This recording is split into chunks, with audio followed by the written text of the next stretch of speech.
Assalamualaikum warahmatullahi wabarakatuh. Salam sejahtera untuk kita semua. Pada kesempatan kali ini saya akan memperkenalkan 7 Tools of Improvement, yaitu khususnya untuk membuat tutorial diagram bar, diagram line, diagram Pareto, dan juga diagram histogram menggunakan software Minitab 19. Sebelumnya, perkenalkan, nama saya Didit Wahyu Dewanto dari GT6 Maintenance APP Sinarmas. Tak perlu lama-lama, langsung saja kita mulai. Software atau aplikasi yang akan kita gunakan yaitu Minitab. Minitab yang saya gunakan ini versi 19. Langkah awal yaitu kalian buka dulu aplikasi Minitab.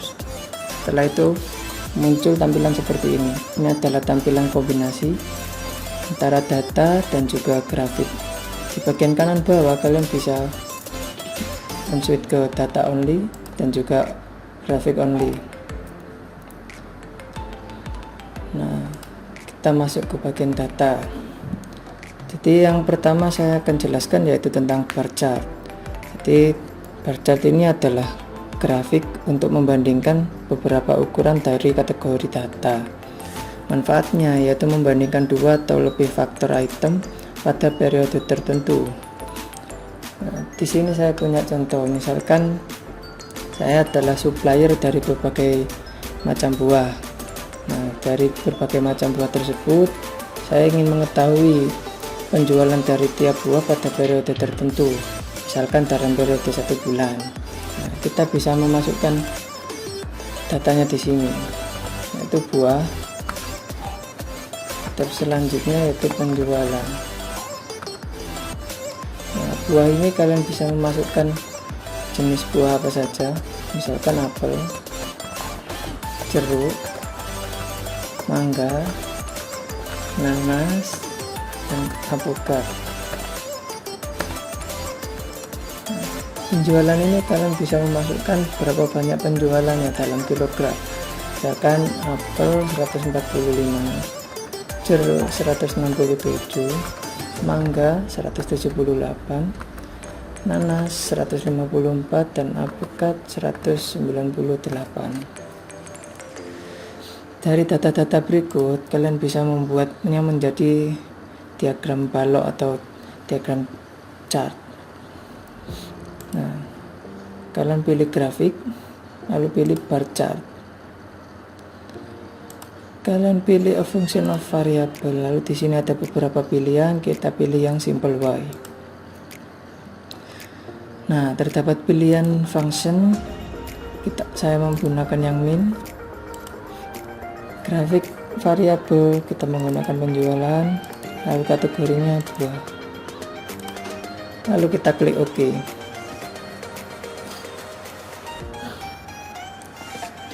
Tunggu sampai muncul. Nah, ini muncul. Setelah muncul chartnya, kita klik 2 kali pada chart. Nah, ini adalah tampilannya. Yang sebelah sini adalah banyak penjualan dalam kilogram. Bagian sini bawah yaitu jenis buahnya. Untuk mengetahui, kita bisa mengarahkan kursor ke balok. Nah, nanti akan muncul berapa nilai penjualan pada setiap buah. Nah, nilai di sini atau indeks juga kita bisa mengeditnya. Klik 2 kali, lalu kita ganti, misalkan penjualan dalam kilogram. Nah, kita klik 2 kali, macam buah. Nah, dari hasil bar chart ini kalian bisa menganalisa buah mana yang paling laku dalam periode waktu 1 bulan dan buah mana yang jarang laku dalam periode 1 bulan. Lalu kalian bisa menganalisanya. Nah, mungkin sekian untuk bar chartnya.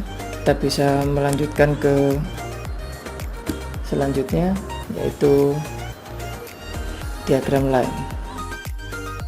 Diagram yang kedua yaitu diagram garis atau grafik garis. Definisinya yaitu grafik yang menghubungkan data yang diplot dalam kurun waktu tertentu, dan juga biasanya dikenal dengan nama grafik trend atau grafik time series. Manfaatnya digunakan untuk mengevaluasi pola data dalam kurun waktu tertentu. Seperti yang Anda lihat, saya mempunyai contoh data penjualan dari tiap triwulan. Jadi triwulan 1, 2, 3, dan 4 di tahun 2018. Hasil penjualan yang tercatat seperti ini. Kita lanjutkan ke tahun 2019 juga sama, kita catat hasil penjualannya tiap triwulan sampai 3 tahun terakhir 2020. Nah, untuk menggunakan line diagram ini kita masuk ke menu graph, yaitu pilih time series plot. Kita pilih yang simple, klik OK. Setelah itu seriesnya kita masukkan penjualan yang ingin kita keluarkan grafik garisnya. Setelah itu kita pilih time atau scale. Nah, ini kita pilih stem. Jadi stem ini untuk grafik yang waktu. Kita masukkan triwulan dan juga tahunnya. Klik OK. Klik OK kembali.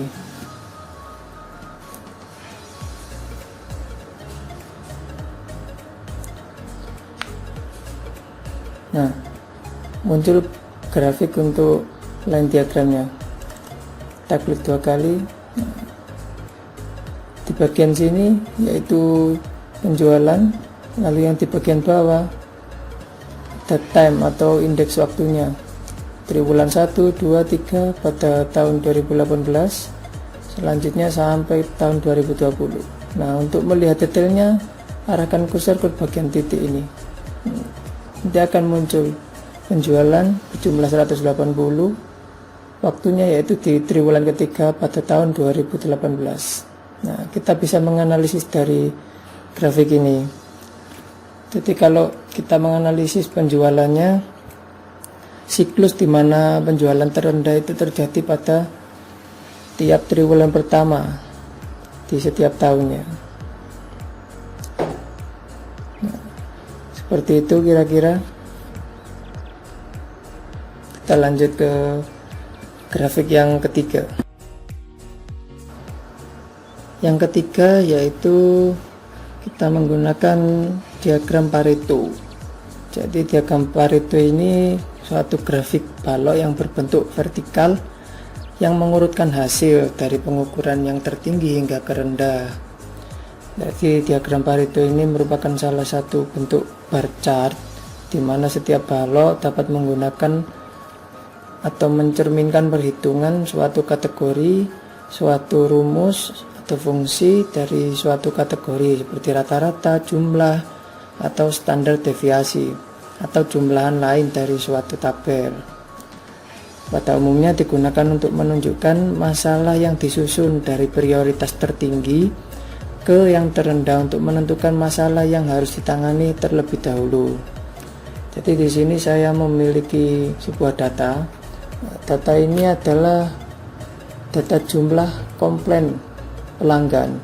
Nah, ini adalah beberapa indikator komplain pelanggan. Yang tertinggi yaitu komplain tentang warna tidak cerah. Nah, setelah itu ada data lagi, asal kebun warna tidak cerah, yaitu asalnya kebun mana buah ini tadi yang dikomplain tidak cerah. Kita lihat yang terbesar yaitu di Dieng.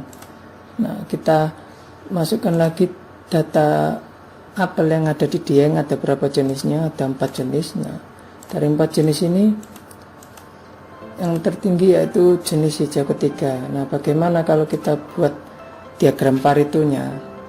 Nah, kita masuk ke menu start, lalu pilih quality tools, pilih Pareto chart. Nah, kita masukkan defect or attribute data, yaitu komplain pelanggan buah. Klik 2 kali. Nah, frekuensinya untuk pelanggan komplain tadi yaitu jumlah 1. Nah, kita masukkan, pilih OK. Nah, kita klik 2 kali. Ini dia menunjukkan diagram Paretonya, diurutkan dari yang tertinggi, komplainan yang tertinggi, jenis komplain, lalu jumlah komplainan. Nah, sedangkan ini adalah persentasenya. Nah, tertinggi yaitu warna tidak cerah, jumlahnya ada 40, setelah itu kotor 30, lembek 18, dan seterusnya. Di bawah sini juga ada keterangannya, persentase dan jumlah persen. Nah, dari diagram Pareto ini kita bisa berfokus terhadap salah satu penyebab ya. Jadi penyebab utama komplain tadi yaitu di warna tidak cerah. Nah, kita bisa berfokus dari situ, kita bisa perbaiki dan menelusuri akar permasalahannya.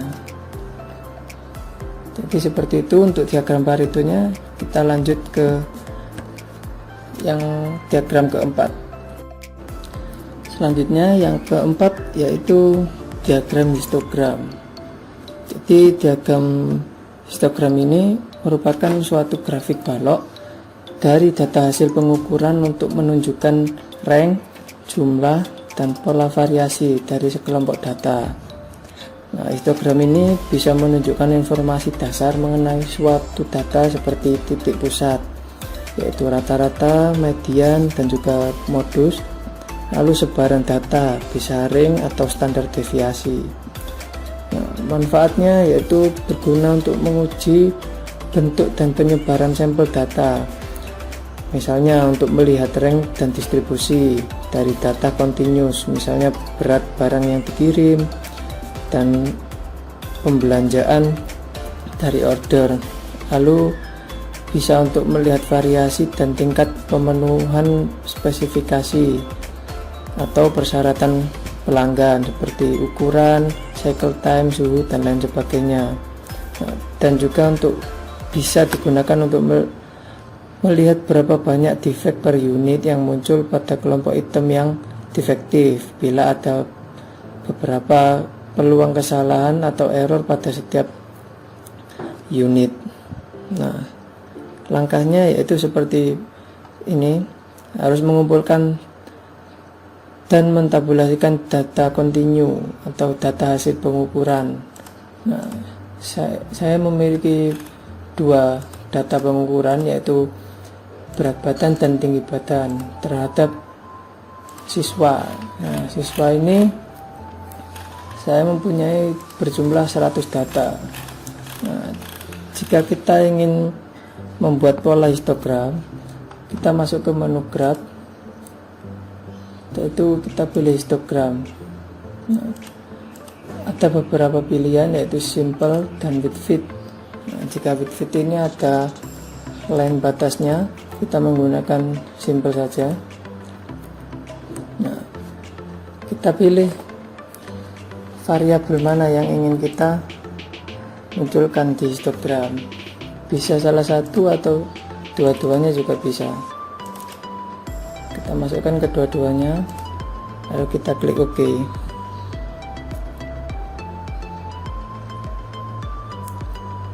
Nah, setelah muncul histogram dari tiap kategori, kita bisa klik 2 kali pada salah satunya. Nah, seperti ini, histogram dari tinggi badan.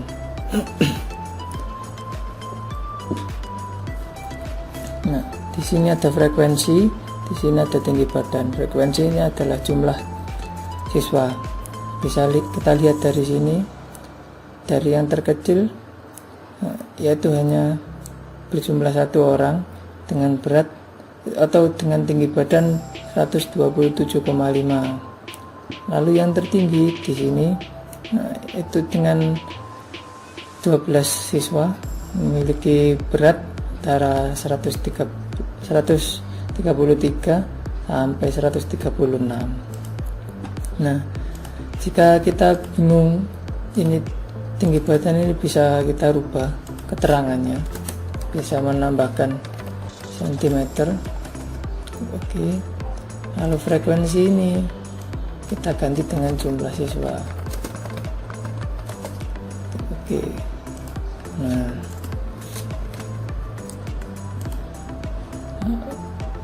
misalkan kita ingin mengganti parameter tinggi badan di sini. Jika kita ingin menambahkan salah satu, bisa kita klik 2 kali. Nah, kita tambahkan posisi of ticket. Nah, misalnya kita menambahkan di sini beratnya 140. Lalu di sini 145. Tinggi badan kita klik OK. Nah, maka parameternya akan muncul seperti yang kita inginkan. Dari sini kita bisa menganalisa berapa jumlah siswa yang tinggi badannya 127, 135 dan seterusnya dari jumlah total data yang kita miliki tadi, yaitu 102 data. Mungkin cukup sekian untuk bagian dari diagram histogram ini. Mungkin cukup sekian yang dapat saya sampaikan, kurang lebihnya mohon maaf. Assalamualaikum warahmatullahi wabarakatuh. Terima kasih.